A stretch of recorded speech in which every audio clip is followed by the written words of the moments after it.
صديق الخير فالك الخير. إذ يقول لصاحبه لا تحزن لا تحزن.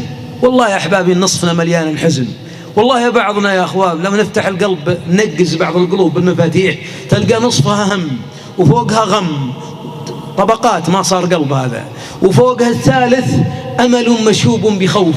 حتى الحياة كلها تلقى بعضنا شاب خايف وشاب قلق وشاب خايف على رزقه، مع الثانوي ما درست ما توظفت، والجامعة ما هي قابلتني، والحرس ردوني، ومدينة التدريب ما بغتني، وأمي تقول للرح ولا البس لك برقع مع خواتك. إنا لله وإنا إليه راجعون.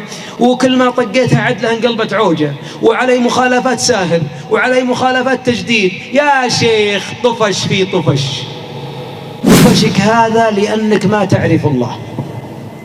والله لو عرفت الله إن أقل ما يعطي الله من عطاياه المال، يعطيك فرحة ولذة وطمأنينة لأنك معه.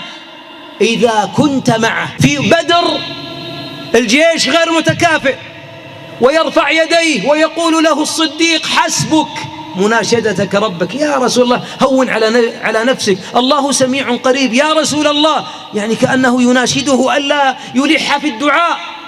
فورا يصدر الأمر إذ يوحي ربك إلى الملائكة أني معكم. لا إله إلا الله، معكم على طول. نعم، اللي معهم هو ربي.